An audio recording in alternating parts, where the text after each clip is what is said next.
শেখ হাসিনা তার কনফারেন্স করছে। এটার মানে হচ্ছে কি যে ওটাকে আমলে নেওয়া হয় নাই। আবার শেখ হাসিনা বক্তব্য দেওয়ার পর বাংলাদেশের 55 বছরের ইতিহাসে যদি শীত দ্বারা সোজা করে কোনো বক্তব্য দিয়ে থাকে সেটা দিয়েছে আমাদের খলিলুর রহমান সাহেব। এবং যে সমস্ত শব্দগুলো প্রয়োগ করা হয়েছে এবং সেখানে বলা হয়েছে উনি গণহত্যা করেছেন, উনি দণ্ডপ্রাপ্ত মৃত্যুদণ্ডের আসামি এবং ওনাকে শেল্টার দেওয়ার মানে আমাদের সার্বভৌমত্ব নিয়ে প্রশ্ন তুলছে। আমি খলিলুর রহমান সাহেবের বক্তব্যটা দিচ্ছি এবং এইগুলো সাধারণত এই ধরনের শব্দ ব্যবহার করে যুদ্ধ অবস্থা এরকম। ঠিক তার পরিপ্রেক্ষিতে আমরা যখন এই কি রণধীর জয়সওয়ালের বক্তব্য শুনলাম তখন তিনি বললেন যে এটার সাথে ভারত সরকার সম্পৃক্ত না তার বক্তব্যের সাথে। ইয়েস, আই ডু এডমিট যে ঠিক আছে সম্পৃক্ত না, বাট নিষেধ করতে পারতো, কোনো সন্দেহ নাই। কারণ একটা দেশের মধ্যে বসে আপনি যখন আরেকটা দেশের বিরুদ্ধে কথা বলবেন এবং দেশে উস্কানিমূলক কথা বলবেন, ঠিক তখন সেটাকে আপনি বন্ধ করতে পারতেন। এবং ভারতের সাথে অনুপ চেটিয়া জেলখানা থেকে আমরা পাঠিয়ে দিয়েছি। আবার কেএমডির সদস্য ভারতে অ্যাক্টিভ ছিল, তাদেরকেও ফিরে এনেছে। কিন্তু শেখ হাসিনার ব্যাপারে প্রত্যর্পণ চুক্তি কিন্তু কাজে আসে না। তার প্রত্যর্পণ চুক্তি সম্পর্কে আমি লিখেছি, সেখানে একটি ধারা আছে, যদি রাজনৈতিক উদ্দেশ্য অর্থাৎ যে দেশে পালিয়ে যাবে সেই দেশ যদি মনে করে তাকে রাজনৈতিক উদ্দেশ্যে তাকে হ্যারাস করা হচ্ছে, তাহলে সে নাও ফেরত দিতে পারে। ওদের উপরে ভর করে তিনি হয়তো দিচ্ছেন না। কিন্তু প্রশ্ন হচ্ছে যে সে তো রাজনীতি করছে, আবার দেখেন পুশিং চলছে, সেখানে বাংলাভাষী মুসলমান হলেই তাকে কিন্তু এখানে কিন্তু শেখ হাসিনার সাথে অনেক নেতাই, আওয়ামী লীগের নেতারাই কিন্তু ভারতে আসে এবং পশ্চিমবঙ্গেই আসে, তাদের কাউকে কিন্তু পুশিং করেনি, পুশিং করার চেষ্টা করেনি, অর্থাৎ তারা হলো অতিথি। এখন ধরেন তিনি দুইভাবে, তিনি একটা হচ্ছে অনেক মিডিয়ার সাথে কথা বলেছেন, বিদেশি মিডিয়ার সাথেও কথা বলেছেন, কিন্তু একমাত্র বড় দেশ ভারত যেখানে বলা হয় বৈধ মিডিয়া, অর্থাৎ যে রয়টার এপির সাথেও কথা বলেছে সেখানে কিন্তু ভারতের সংবাদ পেপার ছিল। বিষয়টি কি শুধু আইন শৃঙ্খলা জনিত বা অবশ্যই কূটনৈতিক এবং রাজনৈতিক প্রশ্ন আছে কিনা? তাহলে সাবেক প্রধানমন্ত্রী শেখ হাসিনা বলেছেন আসবেন, আমাদের এখানে একটা রাজনৈতিক অস্থিরতা তৈরি হলো কেন? এবং এক দল অপর দলকে, বিশেষ করে সরকারি দল বিরোধী দলকে, যে এক ধরনের এটাও দেখানো হচ্ছে যে আপনারা যদি বেশি ঝগড়াঝাটি করেন বা এই উত্তপ্ত পরিস্থিতি তৈরি করেন তাহলে ফেসিবাদ অর্থাৎ সাবেক পদচ্যুত যারা হয়েছে তারা সুযোগ পাবে, তাদের আসার সুযোগ হবে। এই বিষয়টি কেন? এটা তার মানে হচ্ছে এটি শুধু আইন শৃঙ্খলার জনিত নয়, শুধু আইনি ব্যাপারও নয়, এর সাথে রাজনীতিটা আছে।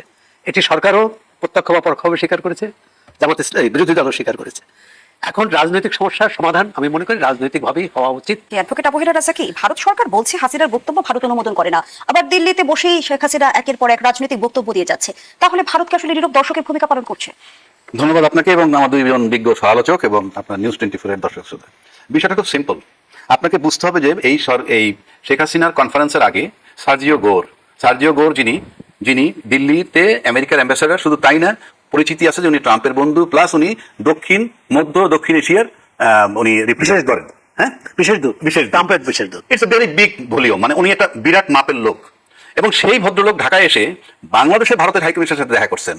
দেখা করার পর ভারতের হাইকমিশনকে ডেকে দিল্লি নিয়ে গেছে এবং পরিষ্কার সেখানে আমরা পরে যেটা বুঝতে পারলাম, পরিষ্কার বলা হয়েছে শেখ হাসিনা যাতে ওখানে বসে কোনো উস্কানিমূলক বক্তব্য না দেয়। এবং এই বার্তাটা দিয়ে আসার পরেও কিন্তু যথারীতি শেখ হাসিনা তার কনফারেন্স করছে। এটার মানে হচ্ছে কি যে ওটাকে আমলে নেওয়া হয় নাই। আবার শেখ হাসিনা বক্তব্য দেওয়ার পর বাংলাদেশের 55 বছরের ইতিহাসে যদি শীত দ্বারা সোজা করে কোনো বক্তব্য দিয়ে থাকে সেটা দিয়েছে আমাদের খলিলুর রহমান সাহেব। এবং যে সমস্ত শব্দগুলো প্রয়োগ করা হয়েছে এবং সেখানে বলা হয়েছে উনি গণহত্যা করেছেন, উনি দণ্ডপ্রাপ্ত মৃত্যুদণ্ডের আসামি এবং ওনাকে শেল্টার দেওয়ার মানে আমাদের সার্বভৌমত্ব নিয়ে প্রশ্ন তুলছে। আমি খলিলুর রহমান সাহেবের বক্তব্যটা দিচ্ছি এবং এইগুলো সাধারণত এই ধরনের শব্দ ব্যবহার করে যুদ্ধ অবস্থা এরকম। ঠিক তার পরিপ্রেক্ষিতে আমরা যখন এই কি রণধীর জয়সওয়ালের বক্তব্য শুনলাম তখন তিনি বললেন যে এটার সাথে ভারত সরকার সম্পৃক্ত না তার বক্তব্যের সাথে। ইয়েস, আই ডু এডমিট যে ঠিক আছে সম্পৃক্ত না, বাট নিষেধ করতে পারতো, কোনো সন্দেহ নাই। কারণ একটা দেশের মধ্যে বসে আপনি যখন আরেকটা দেশের বিরুদ্ধে কথা বলবেন এবং দেশে উস্কানিমূলক কথা বলবেন, ঠিক তখন সেটাকে আপনি বন্ধ করতে পারতেন। এখন প্রশ্ন হচ্ছে ভারত সরকারের কাছে ব্যক্তি শেখ হাসিনা বড় না বাংলাদেশটা বড়? সেই প্রশ্নের জায়গাটায় আমরা এখন আসতে চাই। ব্যক্তি শেখ হাসিনা বড় না বাংলাদেশ বড়? আমি তো প্রশ্নটা রাখলাম, কিন্তু এখানে একটা কথা আছে। আমাদের পররাষ্ট্রমন্ত্রী তার এই বক্তব্য দেওয়ার পর যেই জবাবটা আসা উচিত ছিল তার দ্বিগুণ তিনগুণ শক্তিশালী বেগে সেটা আসেনি। অর্থাৎ মনে হলো ব্যাকফুটে চলে গেছেন। তখন বললেন কি আমরা এই বিষয়ে ভারত সরকারের কোনো সায় নাই। এই কথাটার মানে হচ্ছে এই যে এটা টেস্ট কেসও হতে পারে যে বাংলাদেশের বর্তমান অবস্থাটা কেমন, কি অবস্থা, সবকিছু মিলে আমার কাছে মনে হয় যে ওনারা পরখ করতে চেয়েছেন। কিন্তু আজকে পর্যন্ত আমি মনে করি যে মানে ভারত সরকারের উচিত এমন কোনো বক্তব্য এলাউ করতে না দেয়া, কারণ আপনাকে রাষ্ট্রের সাথে কাজ করতে হবে, রাষ্ট্র টু রাষ্ট্র। এবং ইউনূস সরকারে আসার পর বাংলাদেশ ভারতের যে সম্পর্কটা ছিল একটা বৈরী সম্পর্ক আমরা দেখছিলাম, এবং আমরা মনে করছি নির্বাচন হয়ে গেলে তারপর সব ঠিক হয়ে যাবে। এবং তারা বলছিলেন যে নির্বাচিত সরকার আসলে আমরা নির্বাচিত সরকারের সাথে সমস্ত রকমের কাজ করতে আগ্রহী। তাহলে নির্বাচিত সরকার আসছে, তার মানে কি নির্বাচিত সরকার is not the issue, rather সরকারটা তাদের মন মতো হয় কিনা। অর্থাৎ আমি অনেকদিন আগেও বলেছিলাম শেখ হাসিনার জায়গাটায় সরকারকে দেখতে চায়। এখন শেখ হাসিনার জায়গায় যে সরকারটা থাকবে না, সেই সরকারের সাথে ভারতের সম্পর্ক ভালো হওয়া ভারত কি আসলে পুতুল সরকার চায় যেন তাদের পুতুল হিত সরকারের প্রতিষ্ঠা বিষয় করতে না। পারে? বিষয় হচ্ছে আপনি দুইটা স্টেটমেন্ট ধরেন, আপনি এখানে শেখ হাসিনাকেও ডামি ধরতে পারেন, এখানে ইভেন খলিলুর রহমান, কারণ যে বক্তব্য খলিলুর রহমান সাহেব দিচ্ছে, আপনি চিন্তা করেন যে শেখ হাসিনার নেপথ্য শক্তিকে, খলিলুর রহমান সাহেব নেপথ্য শক্তিকে, এই দুইটা জন্য যে চিন্তা করেন তাহলে দুইটা ডামি দাঁড়ানো আছে, কিন্তু বক্তব্য আসছে এরকম। অর্থাৎ ওই শক্ত শব্দগুলো প্রয়োগ করার ক্ষেত্রে খলিলুর রহমান সাহেবেরও কোথাও একটা শক্তি আছে, যে শক্তি যেমন হাসিনা একটা শক্তি আছে, নিষেধ করা সত্ত্বেও উনি ওখানে কনফারেন্স করতেছে। সুতরাং আমার কাছে মনে হয় যে বাংলাদেশের আমরা লোকগুলা বা বাংলাদেশের সরকারগুলা আদৌ কখনো স্বাধীন ছিল কিনা, কখনো হয়তো আমি ওনার নেতৃত্বে, কখনো হয়তো আপনার নেতৃত্বে, কখনো আজিজ ভাইয়ের নেতৃত্বে, আমার কাছে এ পর্যন্ত তাই মনে হয়। ধন্যবাদ জানাচ্ছি অ্যাডভোকেট আবু হেরা রাজ্জাকি। জনাব এবি আজিজ, দাবি কি? যেমনটি অ্যাডভোকেট আবু হেরা রাজ্জাকি প্রশ্ন তুলেছেন। ব্যাপারটা হলো আমাদের কাছে পরিচিত যে উনি, আপনি যার লোক, উনিও তাই, সৌরভ ভাইও তারই লোক, বা রাজ্জাকি ভাইও তারই লোক। তো ব্যাপারটা দামি হয়ে গেল। অর্থাৎ দুই পক্ষ, এখানে খেলোয়াড়কে, আমি তো বলছি যে আমরা ভূ রাজনীতির চক্করের মধ্যে আছি অথবা ফাঁদের মধ্যে আছি। হ্যাঁ, এখন খেলতেছে, শেখ হাসিনাকে নিয়ে খেলতেছে, ভারত খেলতেছে, যুক্তরাষ্ট্রও খেলতেছে, অন্য কেউ খেলতেছে না, এই দুজনের খেলা। এর মধ্যে আমরা দেখছি যে সামাজিক যোগাযোগ মাধ্যম থেকে বিভিন্ন মহলে কিন্তু একটি প্রশ্ন ঘুরপাক খাচ্ছে, হাসিনা জীবিত না মৃত? না, এটা বলছে এই কারণেই যে ধরেন সৌরভ ভাই প্রবীণ, আমি তো ধরেন 78 সাল থেকে প্রফেশনে, আর অবজারভারে আসছি 80 সালে, আমি সেখান থেকেও যদি কাউন্ট হয়, কোনো ব্যক্তি, কোনো রাজনীতিবিদ, কোনো ব্যক্তি প্রেস কনফারেন্স করছে, তার চেহারা দেখা যায় নাই অথবা রিপোর্টারের চেহারা দেখা যায় নাই, এরকম ইতিহাস আমি দেখিনি। হ্যাঁ, প্রেস রিলিজ দিচ্ছে, অন্ধকারের ভিতরে প্রেস রিলিজ দিচ্ছে, এখন ফ্যাক্ট চেক দেয়, কিন্তু অডিও ভিডিও অর্থাৎ হাজির হয়ে তার কোনো ইন্টারভিউ, কোনো চেহারা দেখা যায় না, এটা দেখা, এই জন্যই এরকম একটা জনশ্রুতি তৈরি হয়েছে।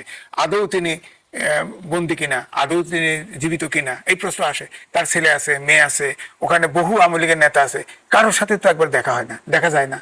আবার যেখানে প্রেস কনফারেন্সে যেটা বলছিলাম, ফরেনার্স করেসপন্ডেন্ট, অর্থাৎ ভারতের ফরেনার করেসপন্ডেন্ট, যারা ফরেন করেসপন্ডেন্ট, সেখানে জয় ছিল, সেখানে আপনার সাকিব আল হাসান ছিল, আর নফেল ছিল। হ্যাঁ, জয় কিন্তু তাও জুমে কানেক্ট হয়েছে। হ্যাঁ, আর সাকিব আল হাসানও তাই, সে ওখানে আসেনি। হ্যাঁ, গাড়ির থেকেই সে জুমে জয়েন করছে। এই খালি উপস্থিত ছিল নফেল। হ্যাঁ, তার চেহারাটা তো ঠিকই দেখা গেছে, কিন্তু আপনার ভার্চুয়ালি কথা বলছে, শেখ হাসিনার কোনো চেহারা, ভয়েস হয়তো ব্যান্ড আছে, হয়তো আমাদের ডাক্তার জাহিদ আছে, এক ধমক দিছে, আমাদের মিডিয়া সব হারিয়ে ফেলাইছে। হ্যাঁ, হারিয়ে ফেলাইছে। তো ট্রাইব্যুনালের চিফ বলছে যে যদি উস্কানিমূলক বক্তৃতা না দেয়, বিচার বিভাগ নিয়ে কোনো বক্তব্য না দেয়, সাধারণ বক্তৃতা দিতে পারবে। আর সরকার এবং চিফ প্রসিকিউটরের বক্তব্যে পার্থক্য আমরা কেন দেখলাম? না, সরকাররা চিফ প্রসিকিউটর বিচারক, বিচারের দায়িত্বে, তাই না? বিচারকটা সে চিফ প্রসিকিউটর। ট্রাইব্যুনালের বক্তৃতা তারটা যদি আমি ধরি, তাহলে তিনি তো বলছে যে উস্কানিমূলক বক্তৃতা না দিলে, সাধারণ স্বাভাবিক বক্তৃতা দিলে সে দিতে পারবে বলছে। কিন্তু ডাক্তার জাহিদ বলছিল যে না, সেই বক্তৃতা যদি দেয়, এটা শোনা যায়, তাকে কেউ যদি ছাপে, কোনো মিডিয়া প্রচার করে, তাহলে তাকে আইনের ধন্যবাদ জানাচ্ছি জনাব এবি আজিজ। এখানে আমি একটু জানতে চাই অ্যাডভোকেট আবু হেরা রাজ্জাকি, যেহেতু আপনি নিজে একজন আইনজীবী, আইনের দিকটা যদি আমাদের একটু বুঝিয়ে বলেন, উস্কানিমূলক বক্তব্য আর সাধারণ বক্তব্যের পার্থক্য নির্ধারণের মানদণ্ড কি হতো? আমার কাছে এগুলা এরকম মনে হয় না। একটা কথা বলি আজিজ ভাইয়ের কথা ধরে, যে বলছে যে কথা কেউ কেউ বলছেন শেখ হাসিনা বেঁচে আছেন কিনা। তো বেঁচে আছেন কিনা ইটস এ কোশ্চেন মার্ক। 2 নম্বর, উনি কি বেঁচে আছেন, ধরে নিলাম বেঁচে আছেন, তাহলে কি মানসিক ভারসাম্যহীন কিনা?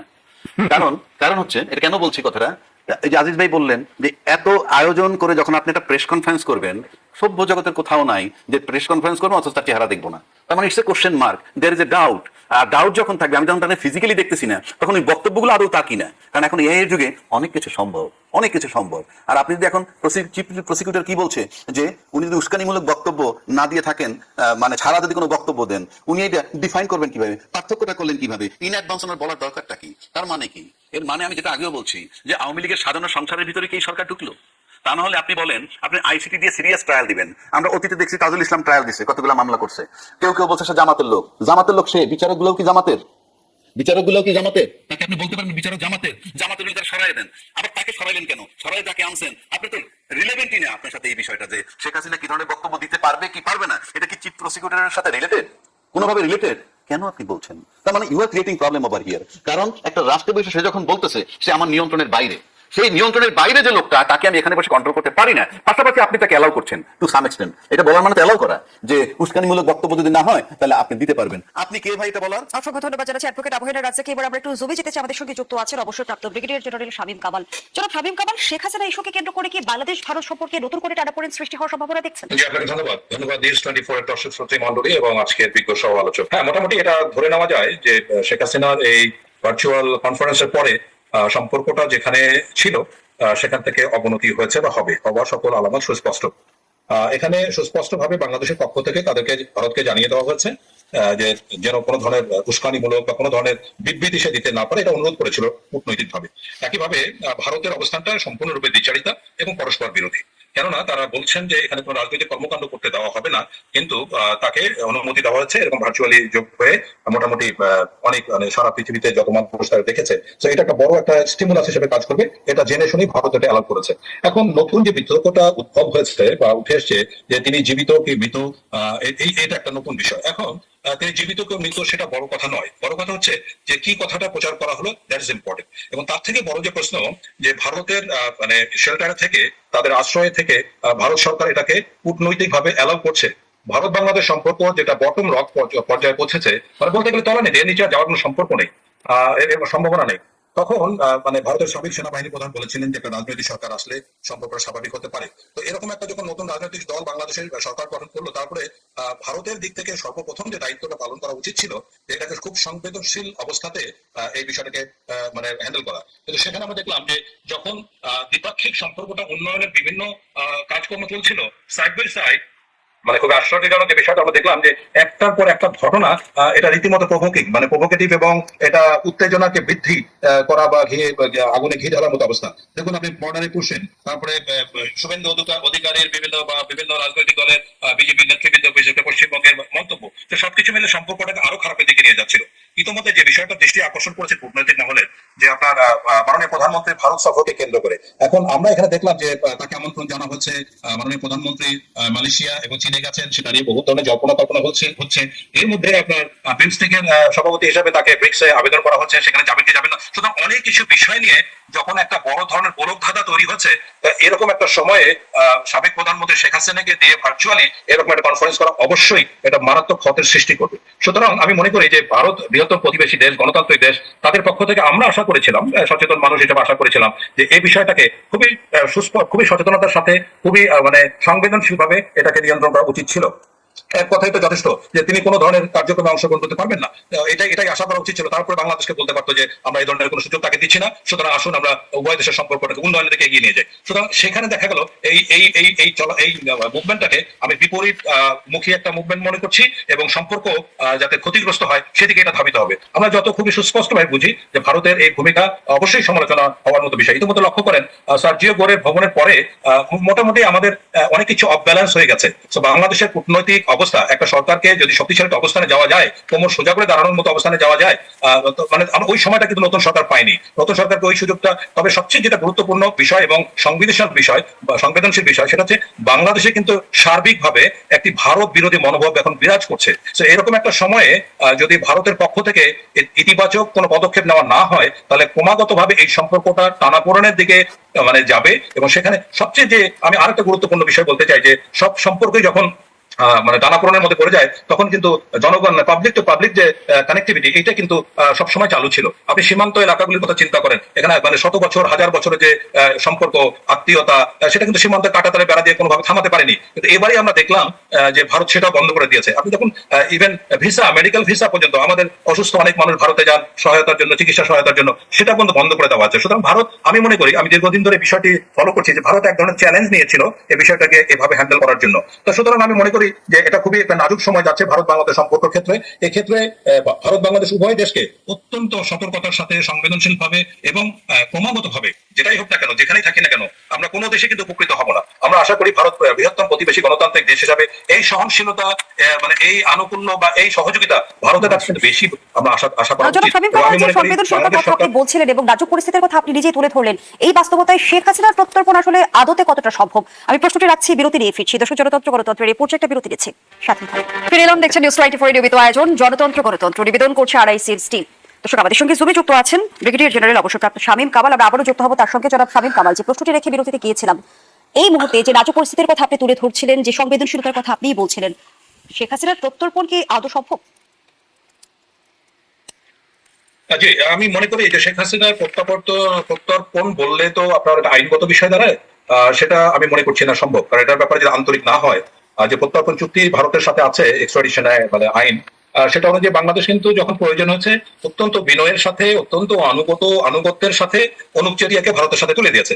তো একই আইনে কিন্তু এটাই যথেষ্ট ছিল, শেখ হাসিনাকে ভারত যদি চাইতো বাংলাদেশের কাছে তুলে দিতে পারতো, কিন্তু সেটার কোনো সম্ভাবনা নাই। এখন আসেন আপনি প্রত্যাবর্তনের বিষয়টি, যেটা তিনি যেটা দীর্ঘদিন ধরে আমরা বেশ কিছু দিন ধরে শুনে আসছি যে তিনি আসবেন এবং কেউ কেউ ডিসেম্বরে আসবেন বলে মন্তব্য করছেন ইত্যাদি ইত্যাদি।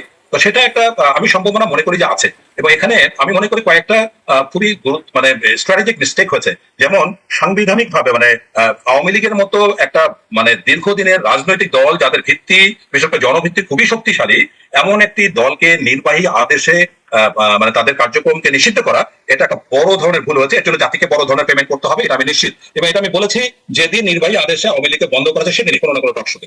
এবং তারপর আমি ক্রমাগত ভাবে বলে আসি, আপনি দেখুন এই যে এত বড় একটা হত্যাকাণ্ড হলো, যদি 1400 লোককে হত্যা করে মানুষ হত্যা হয়ে থাকে, শিশু সহ 14 জন মানুষেরও কিন্তু বিচার করা গেল না, তাহলে এই যে অন্তর্বর্তীকালীন সরকারের সময় যে ত্রয় যে এজেন্ডা ছিল, বিচার, সংস্কার এবং নির্বাচন, কোনোটাই কিন্তু সঠিকভাবে হলো না। এবং কোন রকম একটা নির্বাচন, সেই নির্বাচন নিয়ে এখন মানে ইঞ্জিনিয়ারিং, ডক্টরিং, অনেক গল্প বা রূপকথা আমরা শুনছি। তো সবকিছু মিলে আন্দোলনটা এটাকে গণ অভ্যুত্থান, ছাত্র অভ্যুত্থান, হাঙ্গামা এই ধরনের একটা নেতিবাচক কনোটেশনের মধ্যে ফেলে দেওয়া হয়েছে। এক কথায় এই আন্দোলন সম্পূর্ণরূপে ব্যর্থ হয়েছে। এখন